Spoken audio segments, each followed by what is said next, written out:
मी आज तुम्हाला मशरूमची भाजी कशी करायची ते दाखवणार आहे। हे बघा, मशरूम घेतल्यात आम्ही, स्वच्छ धुवून घेतल्यात, कोथिंबीर घेतल्या, एक टोमॅटो घेतलाय, हे आलं साल काढून घेतल्यात, 2 कांदा घेतल्यात, लसूण, तमालपत्री आणि फोडणीला तेल घेतले। आता हे स्वच्छ धुवून घेतल्यात हे मी मशरूम, आता हे मी चिरून घेणार आहे। हे असं मोठं मोठं चिरून घ्यायचं मशरूम, लय बारीक चिरायचं नाही, शिजून हे लय बारीक होते।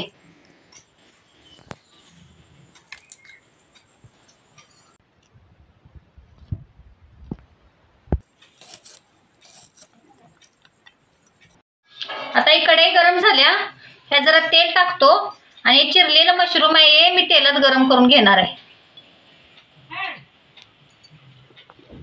तेल आता गरम झाले, ह्यात चिरलेलं मशरूम टाकतो।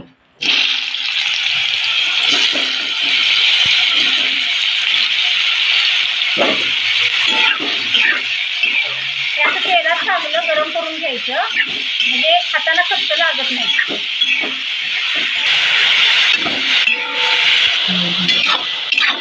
त्याला पाणी कसं सुटलंय बघा, हे बिन पाण्याचं शिजतेला, पाणी घालायचं नाही। आता हे मी काढून घेणार आहे प्लेटमध्ये आणि नंतर आणि फोडणी टाकणार आहे। ते चांगलं भाजून घ्यायचं, कसं भाजलंय बघा। आता हे मी प्लेटमध्ये काढून घेतो। आता या तेलात मी टोमॅटो आणि कांदा बारीक चिरलाय, आता या तेलात मी चांगला भाजून घेणार आहे आणि मिक्सरला लावून बारीक करून घेणार आहे।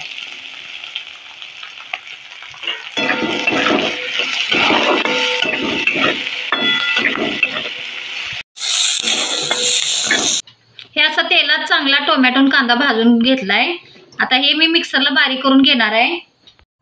आता तेल गरम झाले, हा फोडणीसाठी बारीक चिरलेला कांदा मी तेलात चांगला भाजून घेणार आहे।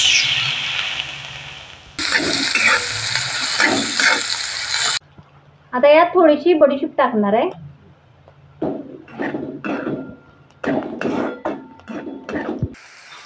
तमालपत्री तेलात टाकतो।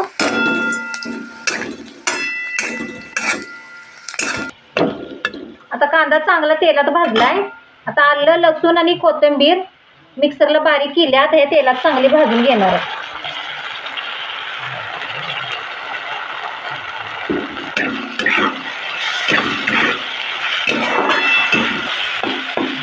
आता यात टोमॅटो आणि कांदा बारीक केलेले ह्यात टाकतो।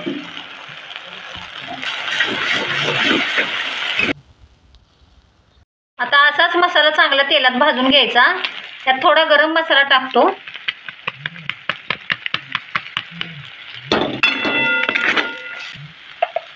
आता यात थोडीशी हळद टाकायची,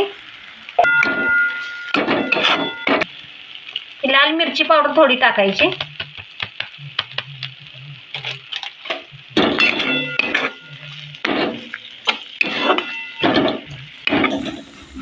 ही आमची घरची चटणी आहे, ही 1-2 चमचे टाकतो।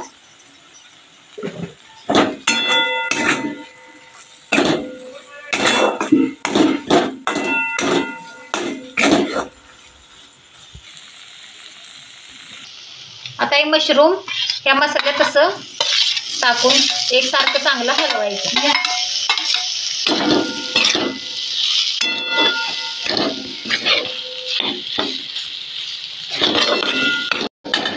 चवीनुसार यात मीठ जरा टाकून घ्यायचं।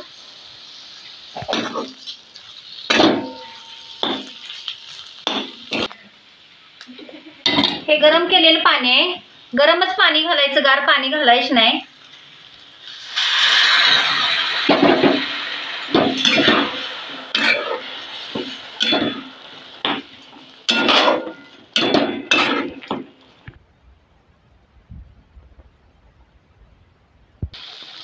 आता याला तेल कसं सुटलंय बघा आणि वास पण छान सुटलाय याचा। आता हे शिजून तयार आहे, याच्यावर ही बारीक चिरलेली कोथिंबीर अशी वरून टाकून घेणार आहे। आता हे मशरूम खाण्यासाठी तयार आहे।